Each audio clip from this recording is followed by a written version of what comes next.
Hey everyone, thanks so much for joining us this morning. We're going to be getting started in just about 5 minutes at the top of the hour. So hang tight and we'll get started soon. Thanks so much for dialing in early.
Hello, everyone. For anyone just joining us, we'll get started in just a couple of minutes. Thank you.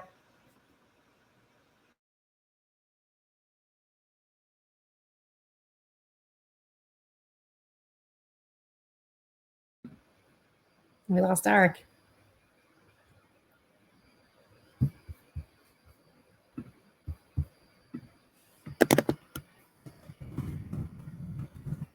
We lost you, Eric. Yeah, can you hear me now? Yeah. Yeah, you lost me because my AirPods got disconnected. Weird. Yeah. Interesting.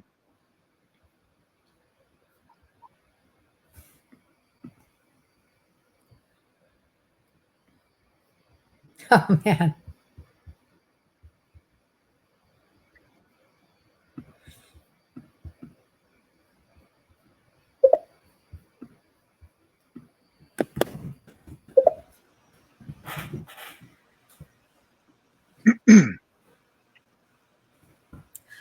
All right, well, let's get started. We're right at the top of the hour. We've got some housekeeping stuff to cover anyway, so we can let other folks trickle in. But first of all, thank you everyone so much for joining us. I am just incredibly excited to be on this virtual stage with 3 amazing marketing executives. We're going to be covering some really great topics today, most of which I will say could probably warrant an entire webinar on their own. As the agenda has here, we've got just a couple of really brief things to get through, but our goal is to stay true to our promise of being, a real and authentic conversation. So in other words, I like to call it a no bullshit discussion, and we'll get rid of the slides. So I'm going to go through just a couple of things and then we will dive right in. So the first is hopefully you're seeing to the right of your screen, there's a couple of tabs. So the first is the chat. Feel free to go in and say hello, introduce yourself. Andrea is already asking where everyone's from. So we can make this as interactive and really get to know each other through the chat. We do want to make sure that we reserve plenty of time at the end for any of your questions. So while we do have some topics that we want to cover, I think that a lot of us on this call probably have things that we're eager to hear these experts share. And so you can submit your questions in the Q&A session. a heads up that all of those questions are private. So I'll be going through at the end and going through as many as we can. But if we don't get to them, we'll share them with the panelists afterwards and try to get everyone an answer as quick as possible. We're also going to do a couple of polls. So in an effort to make this as, again, interactive as possible, we'll be pushing out a few polls throughout. And so stay tuned for that. Per typical kind of larger virtual events, all attendees are muted. And so the chat and questions tab is going to be key for communicating.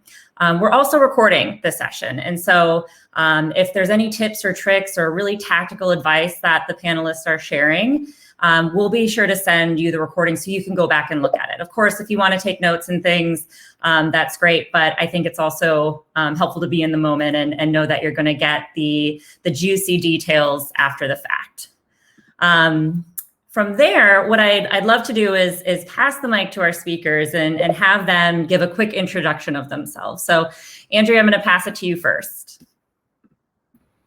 Sure. Did I do that right? This is my first time with Livestorm, so yeah. So I'm Andrea Kale. I'm the Chief Marketing at Electric. Electric is an IT platform, but I've been in B2B SaaS for the last 15 years. Currently, my team is about 7 marketers, split into really 2 areas, investments and communication. So lean in people, but lean and mighty. Just very happy to be here. And I hope that the information that we discussed today, and I think I mentioned this even when I was promoting it, I like to learn too. So if anybody who's attending is doing it a better way, I'd love to know that.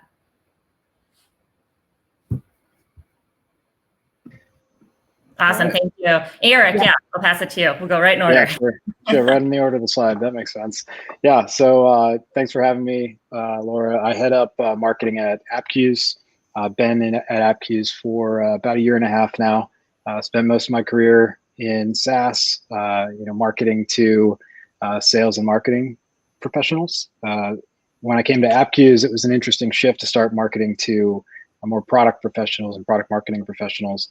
But the similarities are pretty incredible. So lots of parallels there.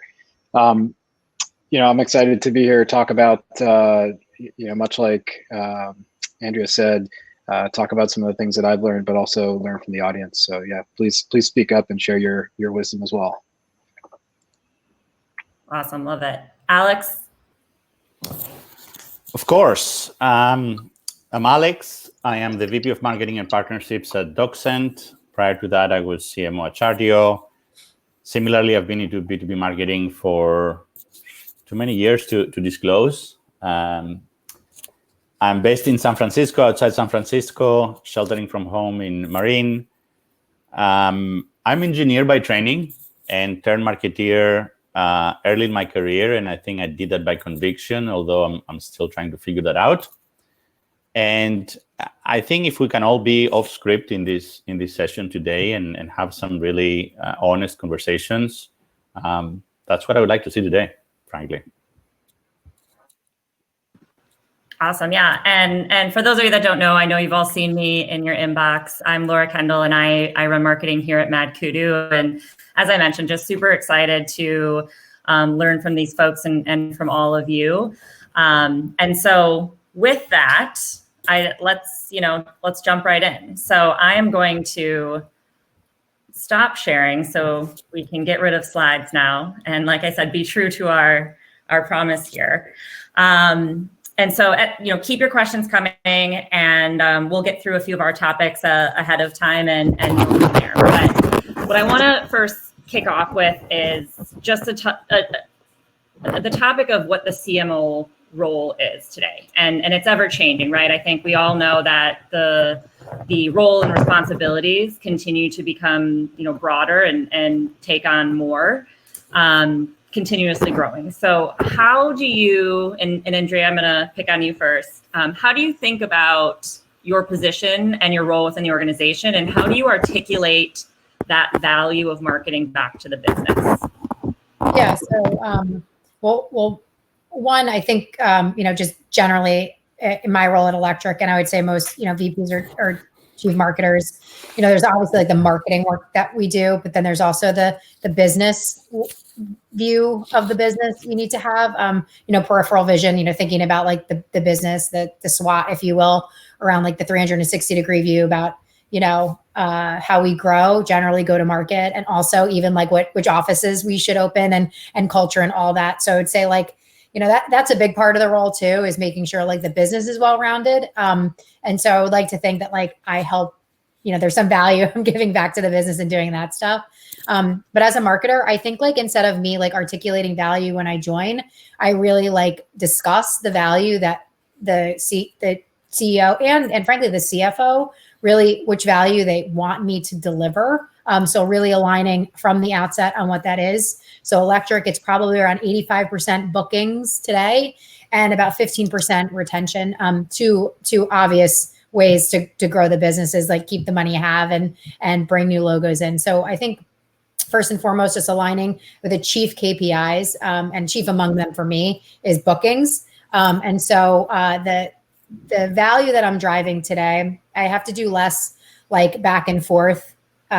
Marketing's contribution to bookings is about 40%. So it's very clear at the end of a quarter, the end of a month, like how we're doing, and aligning to like those chief KPIs, and then like having a very clear definition of what value you're going to drive, I think is key. The only other point of that I make is a lot of people think about demand gen when you think about bringing in new logos, but demand gen is in part like the hedge fund management, like how much money do you spend to grow the business? And then also like in your communications. So communication is a big way in which we grow bookings.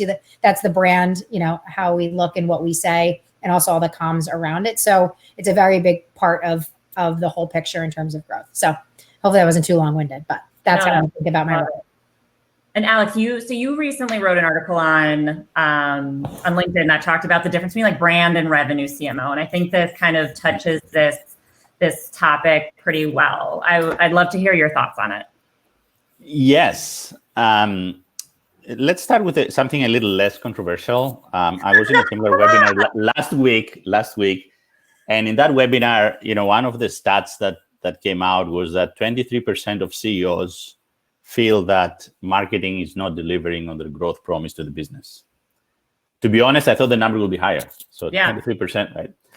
So, I mean, knowing this panel here, 1 out of 4, that person is probably me that's not delivering on growth. But regardless, as Andrea mentioned, I mean, the CMO role has evolved over the last few years. And the same way, maybe 5, 6, 7 years ago, we talked about the transition from vanity metrics like impressions or website views into conversions and leads. Now we're talking, there's a transition between leads and actually contribution to revenue, like the metrics exactly that Andrea was talking about. But also a transition between, CMO playing a role in the awareness and acquisition, like very top of the customer journey, into actually playing a bigger role into customer lifecycle value and acquisition costs and retention costs and leading to what I think is one of the best KPIs, which is payback. Right? And last but not least, I think we're going to see it more and more is a transition between building a marketing tech stack towards building a marketing data stack, right? Where is your data? Make sure all your data is from all your systems, all your platforms are in one place.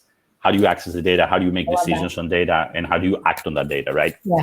Totally. So, that's what I'm seeing in terms of the transitions in the role. And now back to Laura's initial question, right? So in my experience, and I'm generalizing here, so that's why I will say that's controversial. Every CMO I know usually falls into one or two buckets, either a brand bucket or a revenue bucket, right? And no bucket is better than other. Let's make that disclaimer here. But the brand CMO is someone who has a background in PR, in comms, potentially have worked in a PR agency, right? They're very good with storytelling. Some of the leadership's qualities are around inspiration and how do I inspire and tell a story and how do I connect with media and the market and customers, right? And on the other bucket, it's a revenue CMO. That's, I think, from a leadership perspective, is a very different profile, right?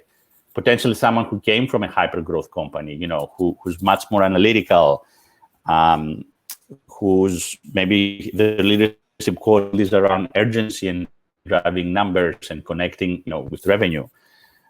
So that's what the article was about. And when I think of every CMO that I know, I can put them in one or the other bucket. Can I ask you a question? First of all, I read the article. I thought it was fantastic. I have been explaining that for like the better part of 15 years. I thought you did an awesome job just like putting it on paper. So I'm just going to steal it moving forward. But like, I think that the brand piece though is still an input to revenue. The only thing, frankly, that matters is whether or not the business is growing. And like, I think that comms are necessary condition for both the convert them into buyers because your messaging is good and it's helpful on the win side. Okay, now we're the product that you think you need to solve this. So while I can appreciate that there is a brand or comms CMO, like it doesn't matter unless you're able to translate that into the money you're making for the business. So I just didn't know if you had perspective on that. Yes, right. I think when a revenue CMO is too much tied into the revenue and how to meet the quarter, maybe they underestimate the importance of the brand. Yep. And then, right, so that I think may make long-term growth suffer. Yep. And on the other side, if the brand is not connected somehow through a path to revenue, then the revenue will suffer. So I agree with you that, the two extremes, we don't want to see anyone in the two extremes, but those things, how they come together. Mm-hmm. And I think to that end, there's a lot of this rests on, the CEO or the company knowing which type they need. And sometimes we see misalignment on thinking they need one type of marketing leader versus another. Eric, were you going to say something? I was just going to say, this is why it's so important to hire people who you fill in your gaps, right? You can have a CMO, a revenue CMO who, that may be the right move for the company to have the leader, have that kind of strength and skill set. But that person will need to be as successful as possible, a very strong brand and communications person on their team. Yes. Yeah. Speaking of articulating value and kind of leaning into, the revenue side, we're not saying that's better or anything as Alex pointed out, but, measuring marketing is hard. And I think that's also a controversial topic. Some people are talking about influence pipeline. Some people are still talking about leads. There's a lot of, rustle in the market about if the MQL is dead. How do you guys measure your marketing at the highest level? And what exactly are you? Maybe if we define that highest level, what are you presenting to the board? And Alex, maybe I'll start with you or Eric. Yeah, jump in. Sure. So, the number one metric, the most important metric, it's not the only metric, the most important for us is pipeline contribution, how, count of deals that we're sourcing and the value of those deals that we're sourcing. Just below that is bookings, right? So we have a little bit more direct control as a marketing team over pipeline than we do bookings. There's more, there are more variables to ultimately closing a deal. But those two first and foremost, the evolution there. You mentioned MQLs being dead, SQLs, et cetera. I mean, like when I joined AppQ's, the first planning session I was in, we were talking about our MQL and SQL targets. Those were the top line metrics for marketing. And the first thing I did when I came in is shift our focus over to pipeline count and value. The reason why is because I think we all know this as marketers is that, I could generate 1,000 low quality leads that turn into 5 deals, or I can generate 100 super high quality leads that turn into 50 deals. And so whether it's 1,000 or 100, I don't particularly care. If we're focused only on volume, that's really not going to tell us a whole lot. Certainly they can be leading indicators, right? Especially when you have a pretty consistent sense of the quality of those MQLs and SQLs. But at the end of the day, if you're not driving pipeline and if you're not driving revenue and bookings, then, at the board level, I'm not sure they care about much else. Can I ask you a question? Am I like the antagonist on this panel? But like, is pipeline dead? Because we did, for example, like, let's just call it $10 million in Q2 of pipeline. And, the bookings were 90% to goal. So what's the point of like me? And again, like that could have to do with how we qualify pipeline and all of this. But I'm like, shit, like I'm going to stop talking about it actually, because the only thing that ultimately matters is how many deals and bookings close. So I'd just be interested to hear, like, how do you reconcile like, I assume if you hit your pipeline goal, you hit the bookings goal, but like, how do you reconcile that conversation between like, oh, we did our job, but yeah, it didn't really materialize into like what we said sales team should do? Well, we're very rarely having conversations about we did our job, right? We do. So I have a great relationship with the sales leader. At the end of the day, if we don't hit our bookings targets, we both feel equally accountable for that. And I think having that type of relationship and that really shared goal and one that you both understand you own together, we have conversations like, we don't have enough demand right now, or hey, our close rates are dropping. What's going on with sales performance? But it's a shared responsibility, and there are things that marketing can do to help with close rates, whether it be helping the sales team with qualifying questions, or giving them better sales enablement materials, and vice versa. But yeah, you're right. I mean, at the end of the day, it is all about bookings. What I try to say, the reason why I try to continue to elevate pipeline is because, regardless of what's going on with our sales team, certain reps are performing stronger than others. There's new competitors in the mix more often, et cetera. Like, are we generating that top line demand of people who, are qualified to buy our product and have expressed interest in buying our product? And I'm really proud when we hit our pipeline numbers because of that. But at the end of the day, it doesn't matter if we're not hitting targets. Any thoughts on your side, Alex? It's a little different from me because, currently at DocSend, we are a true PLG company. So 95% of the revenue, the ARR, comes from in-product, in-app conversions, right? And that's what we're trying to drive. So the concept of pipelines is a little different. We do have a sales-assisted motion, if you want, but that's only 5-10% of the ARR we bring in every quarter.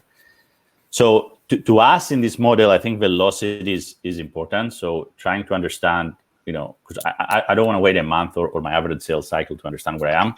So velocity is important. So we devised this number that we call expected pipeline value, which is an almost real-time assessment of every lead that comes in, every trial, every sign-up, product sign-up actually that comes in. What is the dollar value associated with that particular contact or sign-up? And the dollar value is a combination of the fit score of that person, based on predictive models, the average conversion rate we've seen from that segment, and the average ACV that the segment can give us. So at any given time, I know that those people in my product who are actually trying it or who are actually trying it, what amount of ARR is expected to come out of that, right? And I think the next evolution for expected pipeline value for us is exactly what Eric was saying, that when marketing starts working with that number, the number of leads or number of product signups don't matter. And we quantified how much they don't matter, right? So a sign up for us that has a low score versus a sign up that has a very good fit score, the difference is 24x in terms of ARR realized. So, wow. Right. So if marketing does a webinar and most of the leads are for every low level, for every very good lead sign up, I need to enter 24 low quality signups to make up for it in terms of contribution to revenue, right? Mm-hmm. ARR, direct contribution. Mm-hmm. So the more we do that as marketing leaders, the more marketing gets aligned that it's not about the lead or a metric that we made up, frankly, as marketing organizations. It's more about revenue and just how do we connect those pieces and how do we start speaking the same language with sales, but also with CEO and the rest of the C-suite. Yeah. And I think that alignment with sales is such a hot topic as well. And Eric, it's so great to hear that you've got such a strong relationship, but I'd love to hear, has it always been that way, or what do your sales counterparts really think about marketing? What are they saying between the lines or when you're not in the room? And in fact, this is one of our first polls. So I'm going to, while you guys answer, and Andrea, I'll pass it to you first. I'm going to pop a poll up for the attendees. So sure. I have wonderful relationship with our VP of sales. That's, I would say generally been the case in my experience, but I think the thing that makes this one wonderful comparatively is just, we're speaking the same language. He knows he needs to generate 60% of the demand the bookings and I need to do 40%. And we come together to align on whether or not we're doing that as a team. And so, like I said, we're aligned at the highest level KPIs, and the tactics I use to hit my number and the ones he uses to hit his, we work together to make sure there's alignment, for example, between SDR and campaigns. But outside of that, we kind of like let each other operate. I think sometimes where it gets a little sticky is where there's like ambiguity between marketing's contribution on the marketing deal originated side and what sales needs to do. And so if you can remove that ambiguity, I think alignment gets pretty awesome. Any tips for how to do that?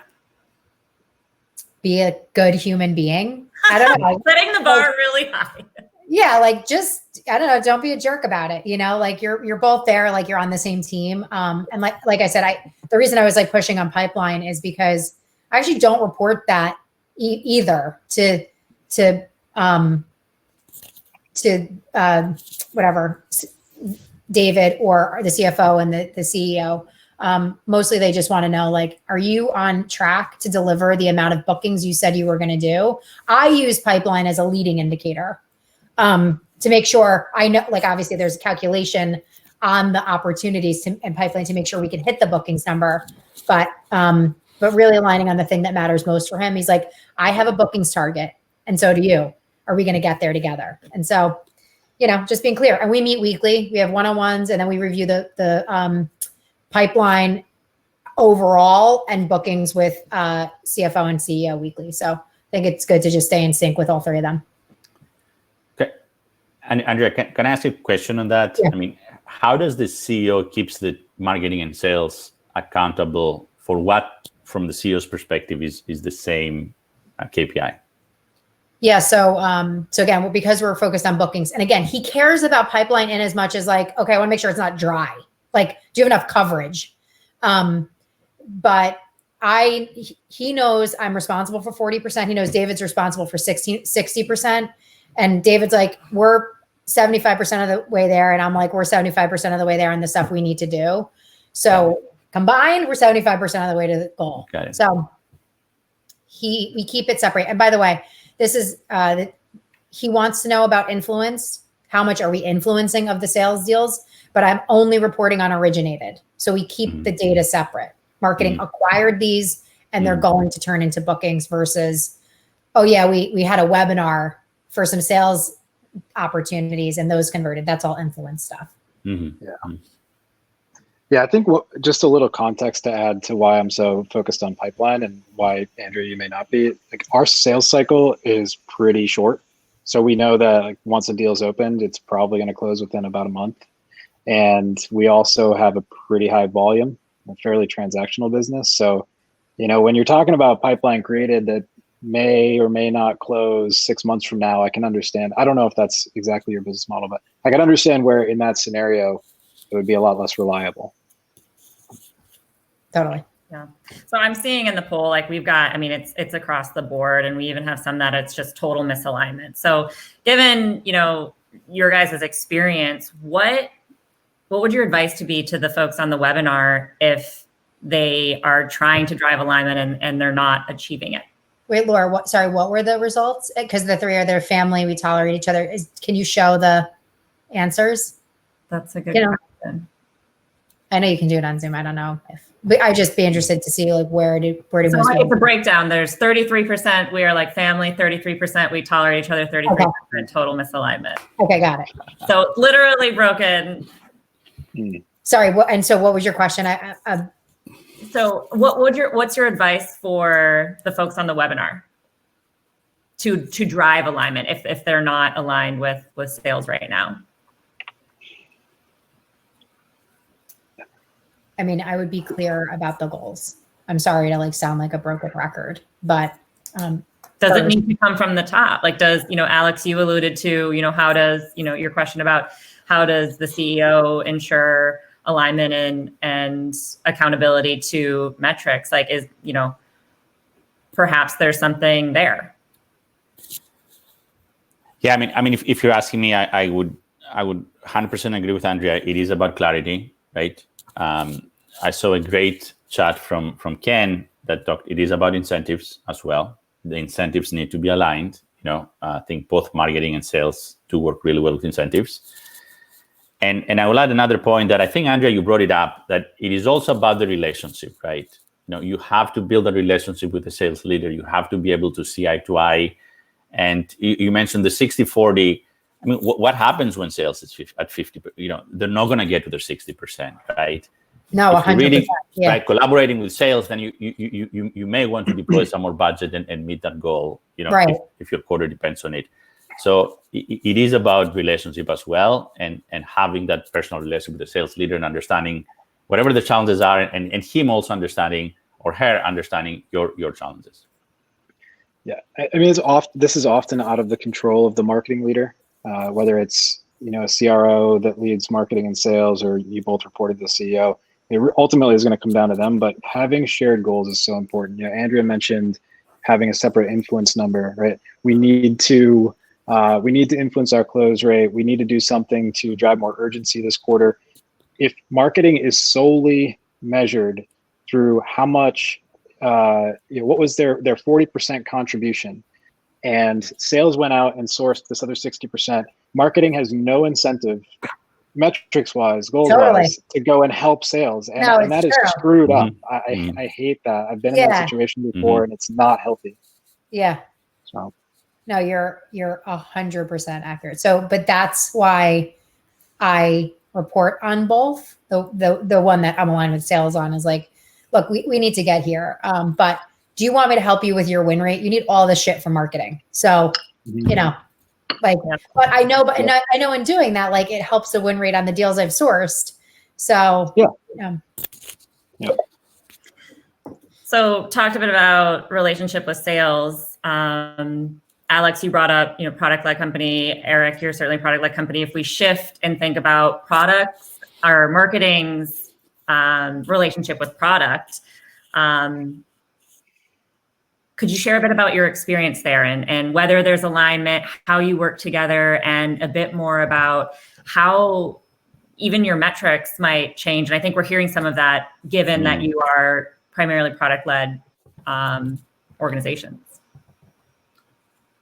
So I can start with that, and I can start with a story, actually, just to link to sales as well. Like in a previous role, we had one salesperson who's always meeting their quota, always. And it was a product-led company, and it was a pretty low ACV. So one day I decided to myself go and shadow him and see what was he doing, and he was closing and with a very, very high close rate as well. So this salesperson had two screens on the desk. One was a dashboard he'd built on users in the product and their behavior. And unknown to him, he built a behavioral score that he could very easily pop up who was engaged with the product, having a great experience, and getting ready to close. And the other screen was emailing or chatting with him in the product to actually try to close the deal. So he was meeting his number day in, day out, but he was cannibalizing users who will, convert on their own via the product experience. So when you're a product-led company and you have some sales-assisted, motion as well, I think this is a hard problem to solve. Like what users should you leave in the product self-service flow, and which ones should you help with sales? And there's a lot of schools of thoughts there. What we've done at DocSend is we actually have two models to score and predictively score our users. One is specific to the self-serve model, and the other is specifically to the sales assist model. So we may have a user that scores super high on self-serve, but super low on our sales assisted motion. Right? In essence, we have two different ICPs, and that prescribes what we do in product in terms of onboarding those people or connecting them with CS or answering questions for them on one hand, and on the other hand, how which users do we prioritize for sales, and what the follow-up we expect from sales. Because, since we are a product company, since 95% of our revenue comes directly from the product, we do have a small sales team. We can't have them on every single lead or user in the product. So we need to optimize their time and effectiveness with the types of opportunities they work. So this bifurcated funnel, is something hard to solve for PLG companies. I think what we've done at DocSend, we're in a pretty good place right now. But if anyone has other suggestions or ideas about how to solve that, I would love to hear them as well from the audience or the panelists. Yeah, I mean, we have similar challenges and opportunities to the ones Alex mentioned there. I think we don't have, we have a percentage of our sales are self-service, not as high as what Alex mentioned. But I think when you started off, Laura, by asking about product and marketing, which I'm not going to give a strong conclusion or answer to, but what the relationship I think is super interesting right now, because marketing is dropping, their goal at the first goal is to get people into the product, right? Start a free trial, sign up for a freemium account, etc. I still like prioritizing pipeline and bookings as high as I can. But there is now this point in the funnel between when you get somebody to sign up for the product and when they turn into closed business or pipeline that is not as much in marketing's control as it used to be. All right, so now they're dropped into this product experience. Now, depending on what that product experience is like, how compelling it is, how easy it is to use, etc., that's going to impact your bookings, your pipeline in one way or another. So the relationship there is, I think, blurrier than it's ever been. And it's really important that if you do have a free trial or a freemium product, that you have some owner of that experience. It has to be, it doesn't have to be product, doesn't have to be marketing. It just has to have an owner to make sure that experience is effective and it's effectively converting people who start using the product into business, whether it's through a sales team or self-service. And then that's why I think the relationship between marketing and product specifically is particularly interesting right now. And so if you're not thinking about that, start thinking about it. It's not a problem that I've completely solved. That's a work in progress. But marketing right now is the team that owns championing improvements to that free experience and trying to improve the conversion rate of it. Sorry, I'm also going rogue here, Eric, and I'm asking that question to the audience as well. Who owns product onboarding? There you go. Yeah, no, I think it's a great question. And I think underscoring what Eric is saying is, I mean, all goals have to have an owner, right? And like Andrea, what you're saying, like, if you're not sharing the goal with sales, like somebody still has to own it. Like those things, whether they're leading indicators or not, they need to have an owner. And so especially as companies are growing and getting started, it can be very easy to have arbitrary goals that are just thrown out there by the leadership team, but there's not an actual path to execution. Awesome. Well, I want to shift gears slightly. We've gotten a couple of questions ahead of time about this, and it's one that we were going to chat about anyway, but especially with startups, and I think especially now, given, the COVID pandemic and the economic situation that we're in, it's especially important that we're thinking about how we break things out between retention and acquisition. Andrea, you brought that up a bit, like that's something that's very, a key thing that you kick off with when you join an organization. I'm sure there's a lot of marketers on this call that are hopefully curious about the same thing, but how do you think about balancing the two? And I think this also relates to a bit, and we're seeing some of these questions come in, how do you balance between acquisition and retention, but then also how do you balance between that brand versus revenue? Yeah, I mean, some of it is dictated by how mature the product is and allowing marketing to have like a lever to pull related to like impacting retention or not only retention, like will the company say, but cross-sell, upsell, expansion. Mm-hmm. So for example, like we do things today, the 15% of my time that's spent on retention to like surprise and delight customers, to, help with customer advocacy, all of that stuff. Our monthly newsletters to them, like being helpful in making product adoption a little bit easier through things marketing can do. However, the lever we don't have today as a marketing organization is to do anything related to cross-sell, upsell, expansion, because it's not built into the product.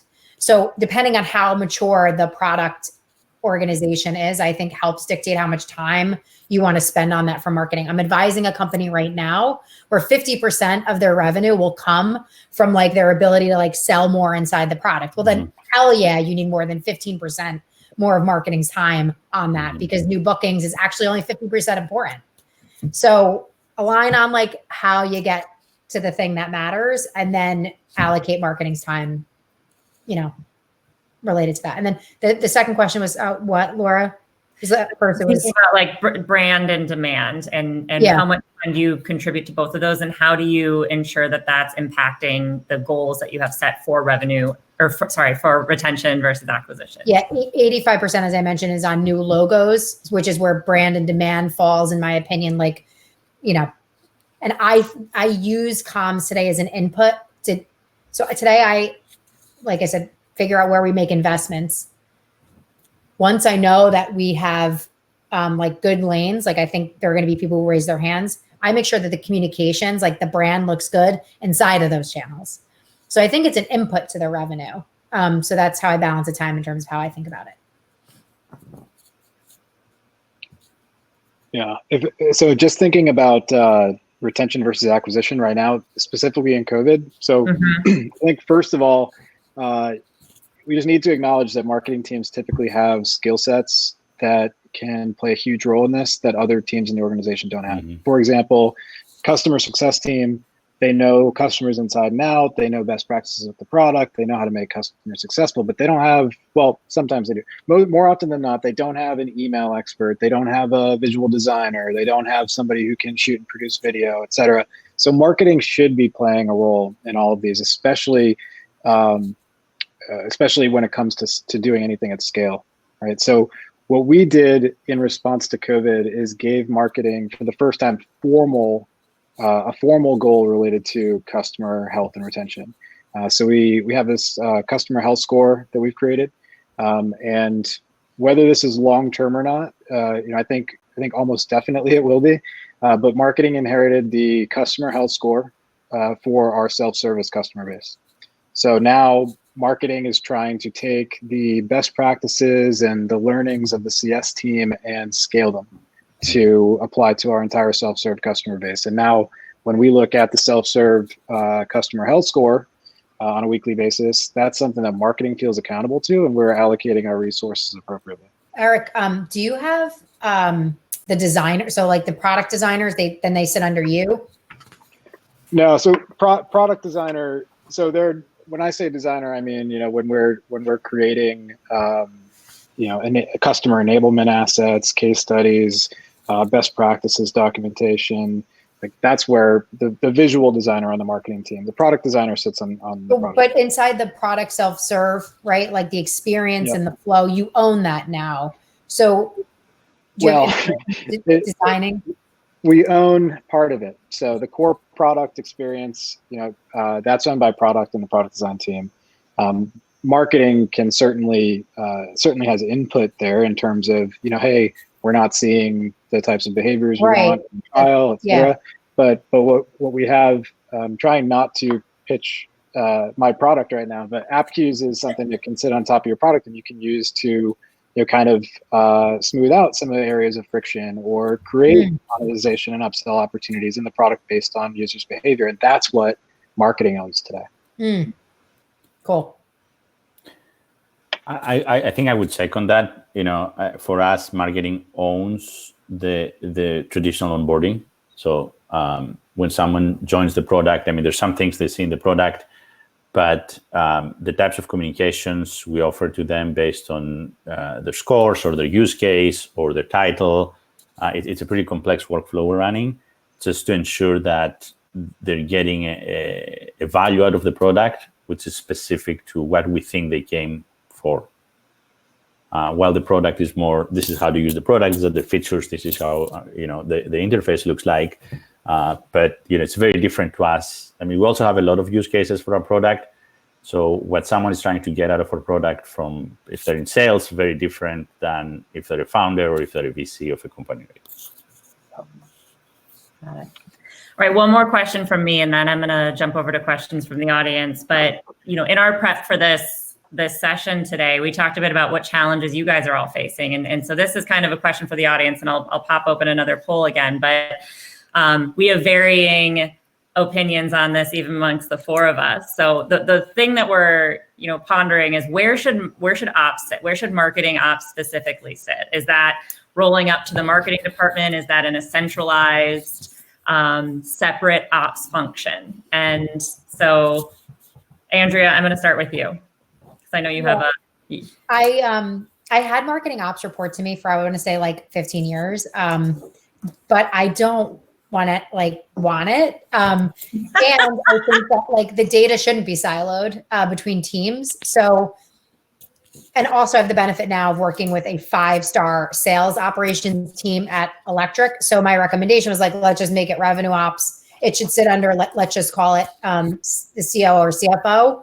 make it an independent body of people just looking at straight up data and help inform the sales, marketing, and CS leaders to just do better.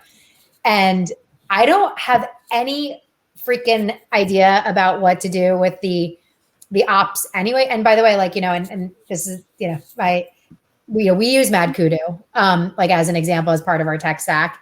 How we use the data, how we what else we can do with the data, how we use it to target both on the sales and marketing side. It's bigger than just marketing. And so Mad Kudu provides a very important score for us, but operationalizing it should be done by more technical team. And I don't think that should be just one. So we're moving it to revenue ops, and I hope that's where they'll make more out of what we can do with the Mad Kudu data, for example.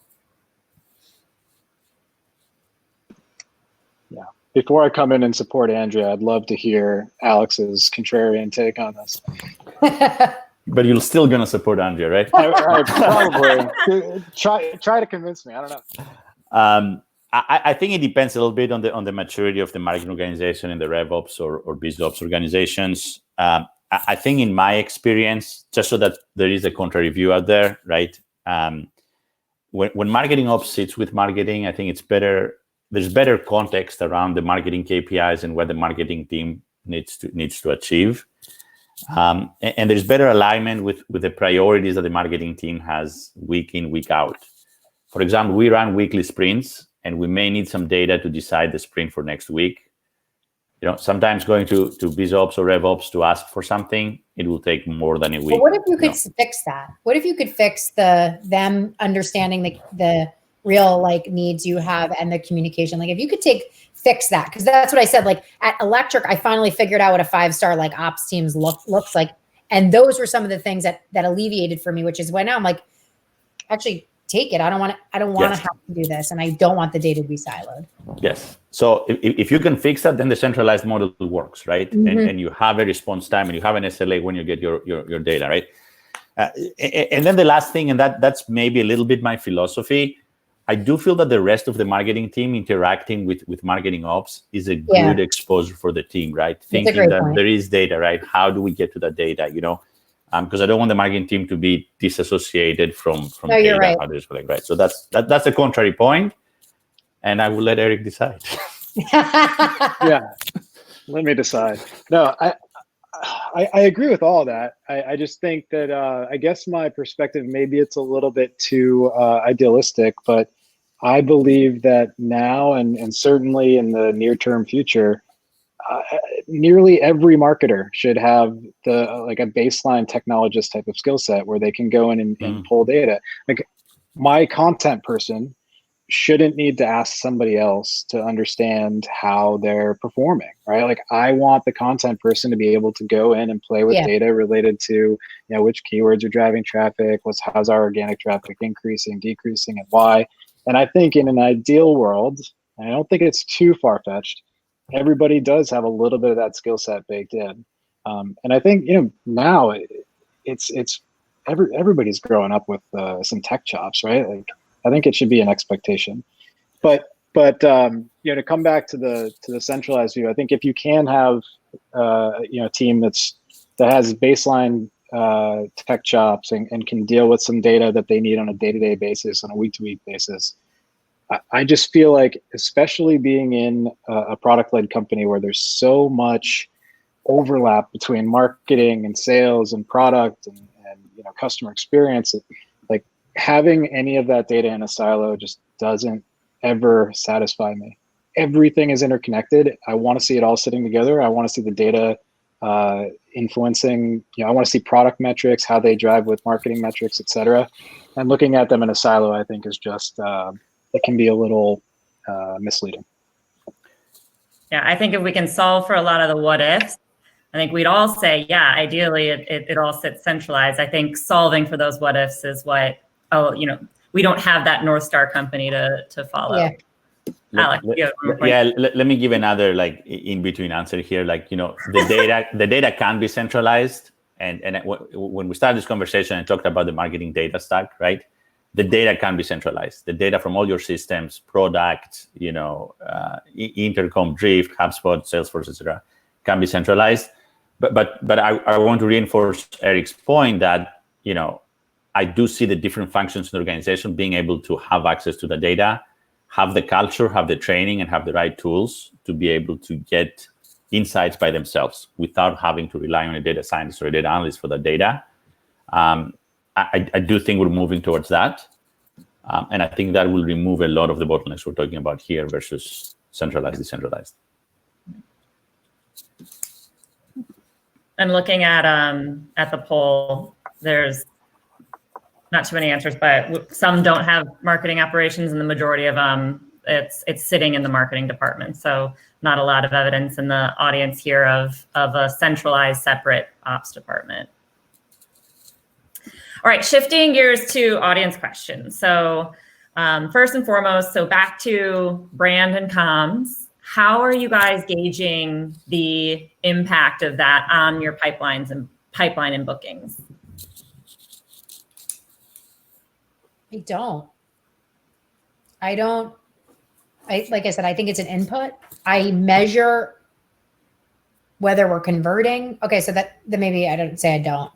Are we doing a better job of converting the people hitting our website or our emails or the campaigns that are driving meeting requests? Are we doing a better job of converting those into pipeline and bookings? I look at those two conversion rates. I want to see that going up over time. And I believe that that's due to how we communicate. So I would say conversion rates are likely the most acute KPI I'd look at related to brand and comms. Direct traffic, branded organic traffic, searches for your brand. It's not always I know that when we increase investment in our ad programs, we see a correlated increase in direct and organic traffic. Yeah. So it's not super pure metric, but I think it is directional. The more the more branded search, the more direct traffic. But Eric, isn't that a product of your investments? It's not because what your communication got better, more people are doing more searches for your comms, right? It's no, we did more paid, owned, and earned investments to boost that direct number. Well, I'm saying that I think it can be one of those metrics, can be two of the metrics you look at because it's not solely driven by advertising. I know that if I cut all of our ad programs, we would still see the impact of brand and comms in our direct and organic traffic growth. I know that because I've done that. But it's word of mouth though, right? You're saying that there's other things giving you lift to that. It's not necessarily how you communicate that's giving you the lift. I'm just saying I'm asking because yes. I'm am I missing some No, I mean, you're totally right. And this is what I'm saying. Everything's connected, right? Word of mouth. Yeah. You can have a really great brand that gets people excited about your product or about your company. But you can also have a super compelling product experience that just makes people want to talk about it because the product's so great. And your marketing can be crap. So, it's so hard to isolate the stuff. We make investments in, we have a full-time video person. We have, we put a ton of time and energy into content and Mhm. conversion testing and all that. And some of these bets you just have to make because you feel like it's the right move. I mean, I know that one thing I will say is that we do track, when our sales team does talk to prospects during sales cycles, we take a lot of notes and we include them on the deals. And it is so often that we look through our deal notes and see things like, oh, we love AppQs. You guys have such a great personality, or your content has always been so helpful. You've never gated it. We see that feedback all the time. So it's not super quantitative, but it does give us more confidence to continue to invest in this. Yeah, it's influencing the deals. I'll say it again. Marketing measurement is hard. It is hard. All right. So kind of on the same.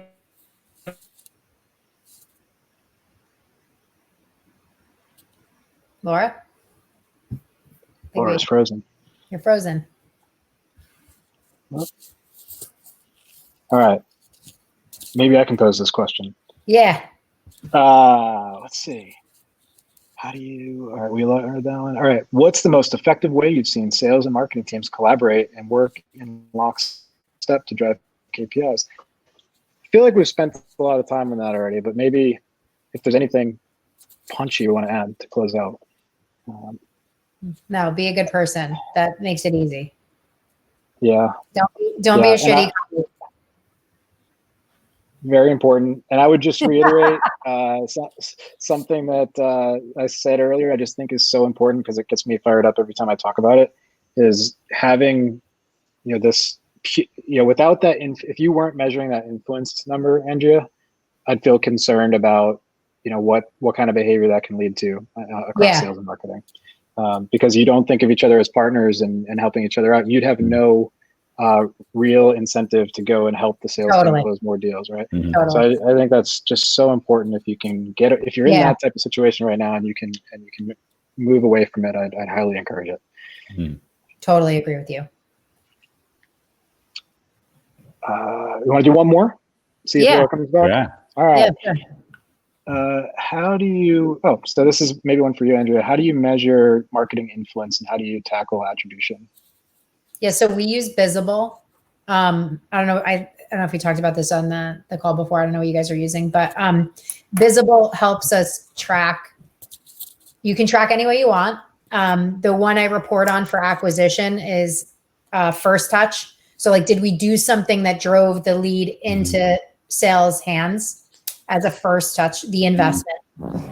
Then I look at U-shape, W-shape, and full path. The one that helps us with influence, though, is just to say, did marketing do anything else as a part of this sale, even if we didn't acquire it? And we track that by using Visible. We look at visible touch points and interesting moments, which is basically something that gets fired off in Marketo. So that's how we do it. How do you guys do it?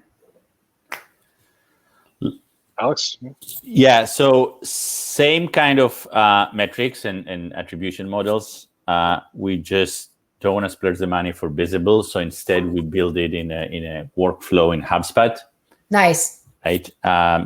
Same as you, Andrea. First stats is maybe the most important one. We also do conversion stats, which is what was the action or channel that made someone convert in the product. Convert to start a trial in the product and then convert in the product, and also last touch. And we do also have a weighted model, 40-20-40, to balance first touch, last touch, and anything in between. Yep. But we decided to build in HubSpot, and it's a pretty significant workflow that we maintain. And nice. We just have to maintain it. Ourselves with everything that's going on. Yeah. Well, we use so everything. 99+% of the deals we work and the business we close is originates from marketing. Nice. Right now. Sales team's done a great job. We've experimented with some outbound in the past, but right now we're just still laser focused on marketing generated. So we don't have a ton of did sales source this, did marketing source this type of conversations. We do use a product called Attribution, which is very similar to Visible. I think Visible was not available for HubSpot, which is what we use. But Attribution is a great tool and does a lot of similar stuff. So when it comes to making marketing decisions about what campaigns we invest in, that's the tool we use to look at our attribution models. Cool. Well, we have one more question in 4 more minutes, so I feel like we should just do that. Let's do it. Each one of us can give one chart. So yeah, ask the questionnaire. Yeah. Perfect. All right. So what are the best 4 charts you'd have on a dashboard shared by product, marketing, and sales? Assume both enterprise sales and PLG motions. 4 charts. The one chart I cannot live without, I'll give 2. Sorry. The 2 charts I cannot live without are the visible report of first touch acquisition. So like it's like a pie chart, and it shows which channel drove how many opportunities and which channel drove how many deals. So I like those 2. They're helpful. I have exactly the same ones in pie charts too. Nice. I would add for something that includes both PLG and sales, we do have a chart that shows a funnel that starts as a single funnel and then breaks out into the self-serve sub-funnel and the sales assist sub-funnel, and conversion rates between the different stages. So it's the old funnel chart, but with a twist that it breaks out into funnels. Cool. Yeah. And I think I'm just kind of thinking off the top of my head because I don't know if we have a 4 chart dashboard right now, but probably something super top of funnel. So, overall traffic, organic traffic, what's your breakdown? How are you getting people to your site in the first place? For PLG, especially, chart about registration volume and quality in one chart. So, how many trial starts or registrations are you driving on a weekly, monthly basis? And then what's the breakdown in terms of whatever quality metrics you use, because it's not just about volume, it is about quality, right? And then for us with the sales motion and self-serve, we'd have how many of those folks who register ultimately end up purchasing self-serve, how many turn into deals, what's the close rate, something like that. And your product would get value out of the registration numbers and the quality, as well as the conversion rates for self-serve. Sales will get a ton of value out of the pipeline, close rates, et cetera. Marketing, I think, really all of it in my world, but especially the first 2. So that's what I'd focus on. Cool. Let's close with this line, Eric. It's not about quantity, it's about quality. That's right. You heard it here. All right. Cool. Well, I don't know if we can wrap this up without Laura. Hopefully we can. Yeah, I think. But I guess thanks everybody for joining today. Yeah. It's been fun. This was fun. Good talking with you, Alex and Andrea. Likewise. Just if anybody has any questions after, you could just hit me up at andrea@electric.ai. Yeah. Same here, Alex at docsend.com. Yeah, I'm Eric at AppQs. That's Eric with the C. Cool. Cool. All right, guys. All right. Nice chatting with you. Everybody. All right. See ya. Bye, guys.